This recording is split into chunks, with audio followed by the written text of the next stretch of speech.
नमस्कार, मैं हूं आकांक्षा तिवारी। स्वागत करते हैं आप सभी का आपके अपने YouTube channel study with Ashish sir. आज हम आप लोगों के साथ डिस्कस करेंगे पर्यावरण की पेडागोजी को छोड़कर जो आपका 15 नंबर का कंटेंट पूछा जाता है, जिसमें से कौन सी क्या चीज़ें हैं, किससे संबंधित है, ये पूछी जाती हैं। तो आज हम वो डिस्कस करेंगे जो आपकी 3 से 8 तक के NCERTs से क्वेश्चन बनते हैं, किस प्रकार बनते हैं। एक प्रकार से हम कह सकते हैं ये पूरी NCERTs का निचोड़ होगा। और हाँ, इस वीडियो को आप ध्यान से देखेंगे तो NCERTs पढ़ने की ज़रूरत नहीं पड़ेगी, और यदि आपने NCERTs पहले से पढ़ा हुआ है तो आपका एक क्यूज रिवीजन भी हो जाएगा। ठीक है, तो आप इस वीडियो को पूरा देखिए, और यदि आप इस चैनल पर नए हैं तो चैनल को सब्सक्राइब कीजिए, बेल आइकन को प्रेस कीजिए ताकि नोटिफिकेशन आप तक पहुंच सके। तो चलिए शुरू करते हैं आज का सेशन। देखिए, ये देखिए, ये है आपका चूहा, ये है चूहा।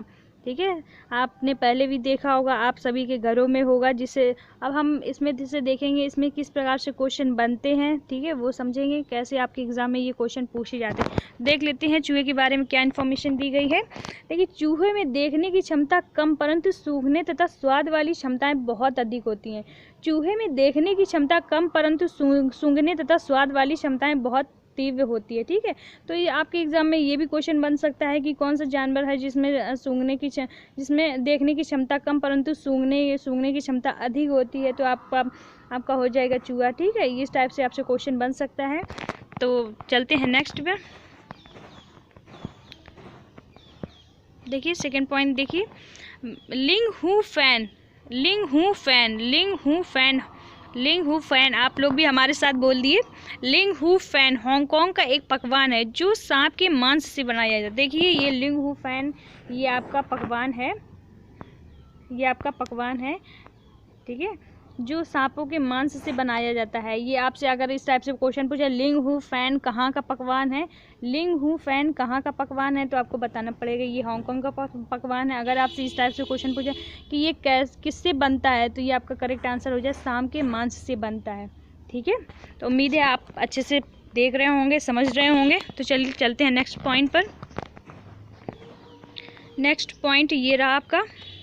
देखिए, ये ट्रैपिकोआ केरल में ज़मीन के नीचे उगाया जाता है। ट्रैपिकोआ है जो आपके ज़मीन के नीचे उगाया जाता है।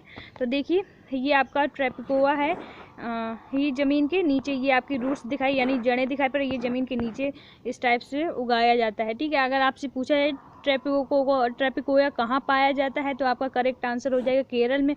और ये कहाँ पर उगाया जाता है, आपसे ये भी पूछा जा सकता है ये कहाँ पर उगाया जाता है, तो आपको बताना पड़ेगा कि ज़मीन के नीचे उगाया जाता है। ठीक है, चलते हैं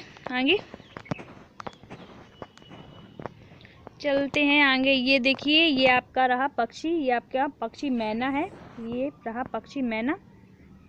ठीक है, आपसे ये मैना से आपसे प्रीवियस ईयर पेपर में पूछा गया है, तो आप देख सकते हो प्रीवियस ईयर पेपर उठा करके देखिए, मैना से क्वेश्चन पूछा गया था।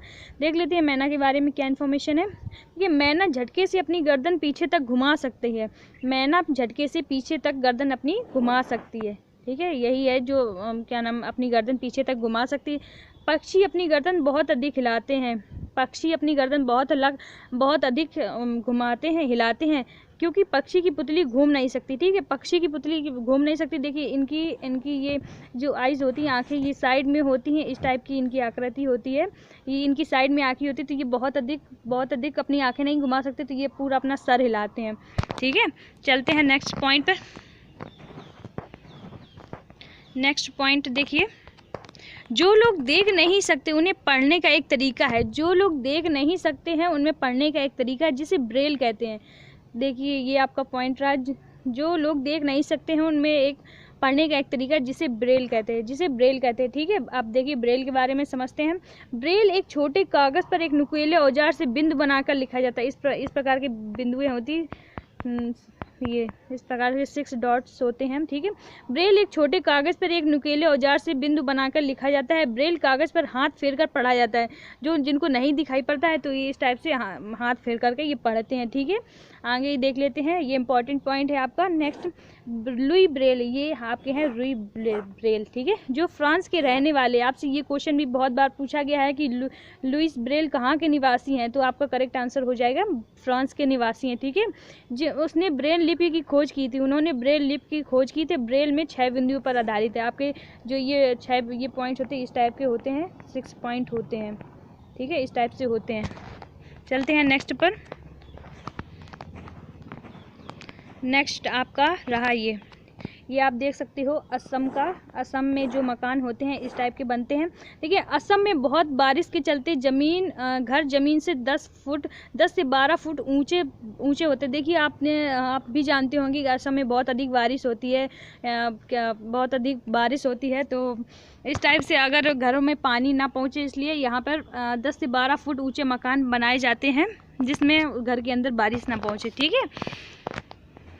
तो आप देख सकते हो। और हाँ, ये बांस के खंभों पर बनाए जाते हैं, तो आप ये देख लीजिए, ये बांस के खंभे पर ऊंचे ऊंचे बनाए गए हुए हैं, ठीक है। चलते हैं नेक्स्ट पॉइंट पर। नेक्स्ट पॉइंट देखिए, ये देखिए मनाली का घर है, काफ़ी सुंदर है, देख सकते हो आप लोग भी। मनाली में बहुत अधिक बारिश होती है, यह एक पहाड़ी इलाका है। तो आपसे अगर पूछा जाए कि मनाली में किस प्रकार के मकान बनाए जाते हैं, तो ये आप बता सकते हो कि यहाँ पर मकान पत्थर या लकड़ी के बने होते हैं। अगर ये असम की बात की जाए तो वहाँ पर खंभों के बांस के खंभों से मकान बनते हैं। अगर मनाली की बात की जाए तो यहाँ पर मकान पत्थर और लकड़ी की बनते हैं। आप देख सकते हो ये मनाली के मकान इस टाइप से बन के हैं। यहाँ पर भी बारिश बहुत अधिक होती क्योंकि ये पहाड़ी इलाका है, ठीक है। चलते हैं नेक्स्ट पॉइंट पर। नेक्स्ट पॉइंट देख लीजिए आप, ये देखिए राजस्थान का घर है, ये राजस्थान के घर, एक मिनट देख लीजिए, राजस्थान के भी मकान हम लोग देख लेते हैं। ये देखिए राजस्थान के मकान हैं, काफ़ी खूबसूरत है, तो आप देख लीजिए। ये राजस्थान में बहुत कम बारिश होती है, राजस्थान में बहुत कम बारिश होती है, तो आप समझ सकते हो यहाँ गर्मी बहुत अधिक पड़ती है, इसलिए यहाँ के लोग मिट्टी के घरों में रहते हैं। देखिए ये मिट्टी के घर बने हुए हैं, आप देख लीजिए। और इनकी दीवार मोटी होती है जिससे मिट्टी से लीप पोत कर सुंदर से बनाया जाता है। ये काफ़ी देखने में भी सुंदर लगते हैं, तो आप देख सकते हो ये मकान राजस्थान में है। यहाँ पे गर्मी बहुत अधिक पड़ती है, इसलिए मोटी मोटी दीवारों से और मिट्टी के मकान बनाए जाते हैं ताकि थोड़ी ठंडक पहुँचे, ठीक है। उम्मीद है आप समझ गए होंगे ये सभी पॉइंट्स को। तो चलिए देख लेते हैं नेक्स्ट पॉइंट। नेक्स्ट पॉइंट देखिए आप, ये जम्मू कश्मीर की चाय को कहवा बोलते हैं। ये आपको चाय तो कम काफ़ी ज़्यादा लग रही होगी, ये काफ़ी की डिज़ाइन का बना हुआ है, तो आप देख लीजिए। ये जम्मू कश्मीर की चाय को कहवा बोलते हैं। इसमें इलायची और बादाम आदि डाले जाते हैं, ठीक है। तो अगर आपसे पूछा जाता है कि जम्मू कश्मीर में चाय को क्या बोलते हैं, तो कहवा बोलते हैं, ठीक है। इसमें इलायची और बादाम डाले जाते हैं, यही आपका इम्पोर्टेंट पॉइंट है। तो चलते हैं नेक्स्ट पॉइंट पर। पॉइंट देखिए 13, ये देखिए आपकी नाव दिखाई गई, नाव, ठीक है, ये आपकी नाव दिखाई गई है, तो आप देख लीजिए ये नाव है। आगे देखते हैं क्या पॉइंट्स है इसका। ये हाँ, ये देखिए, ये बल्लम एक लकड़ी से बनी छोटी नाव को कहते हैं। ये बल्लम जो है, ये जो नाव बनी है उसे बल्लम बोलते हैं। नाव को बल्लम, छोटी नाव को बोलते हैं। ये केरल में ये आपसे क्वेश्चन पूछा जा सकता है, जो लकड़ी से बनी नाव होती है उसे क्या बोलते हैं, तो उसे बल्लम बोलते हैं। और ये कहाँ पर चलाई जाती है, तो ये केरल में चलती है, ठीक है। आप उम्मीद है आप अच्छे से समझ रहे होंगे। अगर आपको ये वीडियो पसंद आ रहा है तो प्लीज़ हमें कमेंट करके ज़रूर बताइएगा आपको वीडियो कैसा लग रहा है। चलते हैं नेक्स्ट पॉइंट पर। ये आप देख लीजिए, इमेज दी गई है, तो आगे हम लोग देख लेते क्या है इसका। ये देखिए राजस्थान में है, राजस्थान का है सीन। ये राजस्थान में स्थित रेगिस्तान में बच्चे ऊंट गाड़ी में बैठकर स्कूल जाते हैं, ठीक है। तो आप देख सकते हो राजस्थान का है ये, ऊंट गाड़ी में बच्चे बैठकर स्कूल जाते हैं। तो आपसे अगर क्वेश्चन पूछा जाता है कि ऊंट गाड़ी में बैठकर बच्चे राजस्थान में बच्चे स्कूल कैसे जाते हैं, तो आप बता सकते हो कि ऊंट गाड़ी में बैठ कर के जाते हैं, ठीक है। चलते हैं नेक्स्ट पॉइंट पर। ये देखिए आपको हाथी के बारे में बताया गया है, तो आप देख सकते हो ये आपका हाथी है। हाथी के बारे में आप देख लीजिए, ये इम्पॉर्टेंट फैक्ट है, आप देखिए ढंग से। ये बहुत क्वेश्चन आपसे पूछा भी जाता है, तो आप अच्छे से देखिए। एक हाथी एक दिन में 100 किलोग्राम से ज़्यादा पत्ते और झाड़ियाँ खा लेता है। या हाथी के बारे में फैक्ट दिया गया है, आप अच्छे से देखिए। एक हाथी एक दिन में 100 ग्राम से 100 किलोग्राम से ज़्यादा पत्ते और झाड़ियाँ खा जाता है, ठीक है। हाथी बहुत कम आराम करता है, हाथी बहुत कम आराम करता है। ये दिन में 2 से 4 घंटे ही सोता है। हाथी अपने कान हिलाकर हवा करता है। आपने देखा होगा जो उसके कान होता है उसे हिला हिलाकर हाथी अपने को हवा करता है, ठीक है। और ये इंपॉर्टेंट फैक्ट है, ये दिन में बहुत कम सोता है। ये दिन में सिर्फ 2 से 4 ही घंटे सोता है। देखते हैं नेक्स्ट आगे क्या है। 3 महीने के हाथी का वजन 200 ग्राम होता है। 3 महीने के हाथी का वजन 200 ग्राम होता है। आगे देखते हैं क्या बताया गया है। आगे देखिए, हाथियों के झुंड में केवल हथनी और बच्चे होते हैं। हाथियों के झुंड में केवल हथनी और बच्चे होते हैं, ठीक है। आप देखिए हाथियों के झुंड में क्या क्या बताया जाए, आप इंपॉर्टेंट पॉइंट है, आप अच्छे से देखिए। बुजुर्ग हथनी झुंड की नेता होती, जो बुजुर्ग होती है सबसे वो उसकी झुंड की नेता होती है। एक झुंड में 10 से 12 हथनियाँ और बच्चे होते हैं, ठीक है। जो ग्रुप होता है जिस प्रकार से बोल सकते हैं उसमें 10 से 12 हथनियाँ और उनके बच्चे ही होते हैं। झुंड में 10 से 15 साल, झुंड में बच्चे जो होते हैं, झुंड में 14 से 15 साल के बच्चे व हथनियाँ होते हैं। तो आपसे इस प्रकार के 4 ऑप्शन पूछे जा सकते हैं, जिसमें से 4 ऑप्शन सही, एक रॉन्ग बताया जा सकता है। तो आप देख लीजिए, इसमें से फैक्ट देख लीजिए ये, ठीक है। एक हाथी एक दिन में 100 ग्राम से 100 किलोग्राम से ज़्यादा पत्ते और झाड़ियाँ खा लेता है। वह बहुत कम आराम करता है, 2 से 4 घंटे ही करता है। और अपने कान में हवा डुलाकर, अपने जो उसके कान होते हैं उससे हवा डुलाकर हवा करता है। 3 महीने के हाथी का वजन 200 ग्राम होता है। हाथियों के झुंड में जो हथनी होती है, बच्चे होते हैं, वो रहते हैं। हाथियों के जो बुजुर्ग हथनी होती है उसकी नेता होती है। तो उम्मीद है आप समझ गए होंगे ये सब पॉइंट को। चलते हैं नेक्स्ट पॉइंट पर। ये आपका एक पॉइंट रह गया है। हाथी 14-15 साल तक ही इस झुंड में, जो उसके बच्चे होते हैं वो झुंड में 14-15 साल तक ही रहते हैं, ठीक है। फिर वो झुंड को छोड़कर अकेले रहते हैं, ठीक है। वो झुंड को छोड़कर चले जाते हैं, तो हाथनी ही रहती हैं फीमेल, ठीक है। चलते हैं नेक्स्ट पॉइंट पर। नेक्स्ट पॉइंट देखिए, ये खेजड़ी का वृक्ष है। ये खेजड़ी का वृक्ष है, आप देख सकते हो, जो राजस्थान के जोधपुर में ये खेजड़ी के पेड़ राजस्थान के जोधपुर के खेजड़ी गांव में मिलते हैं। ये खेजड़ी का जो वृक्ष है राजस्थान के, एक पॉइंट इंपॉर्टेंट है, आप अच्छे से देखिए। खेजड़ी की वृक्ष राजस्थान के जोधपुर के खेजड़ी गांव में मिलते हैं, ठीक है। इसे ज़्यादा पानी की ज़रूरत नहीं पड़ती है। देखिए ये वृक्ष दिया गया है, इसमें ज़्यादा पानी की ज़रूरत नहीं पड़ती। यहाँ के लोग इसे बिश्नोई कहते हैं। यहाँ के लोग हैं जो इसे बिश्नोई कहते हैं। ये इंपॉर्टेंट फैक्ट है, आप अच्छे से देखिए। और यहाँ शिकार व पेड़ काटा निषेध है। यहाँ शिकार करना या पेड़ काटना निषेध है, ठीक है। आगे का पॉइंट देख लेते हैं। इसकी खाल से दवा के काम आती है। जो इसकी परत होती है, ठीक है, जिसे ऊपर की परत होती है उसे बोलते हैं, ठीक है। इसकी लकड़ी को कीड़ा भी नहीं लगता। इसकी जो परत होती है उसमें कीड़ा भी नहीं लगते हैं।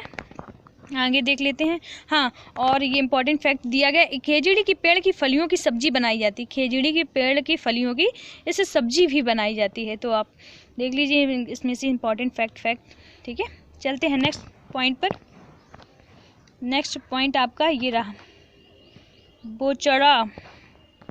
बोचड़ा गांव बिहार में मुजफ्फरपुर ज़िले में पड़ता है। देखिए आपको बोचड़ा के बारे में बताया गया, जो आपके बिहार के मुजफ्फरपुर ज़िले में पड़ता है। तो आप देखिए, आपसे ये भी पूछा बोचड़ा गांव कहाँ पड़ता है, तो ये बिहार के मुजफ्फरपुर ज़िले में पड़ता है।